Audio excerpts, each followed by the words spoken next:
Kuya, Kuya Primo. May pinoproblema ako, Kuya Primo. Sige, ano ba ang problema? Kasi ano, 10 taon na kami ng asawa ko.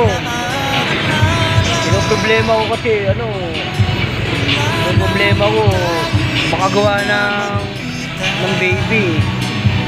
Hirap na hirap ako makagawa ng baby, Kuya Primo. Walang problema yan. Oo. Gusto mo, ako gagawa. Sabi nga, ito na matatawa rin. Kuya Primo.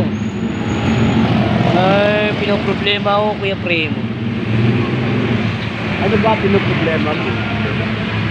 Kasi ano eh, 10 taon na kasi kami ng asawa ko na nagsasama.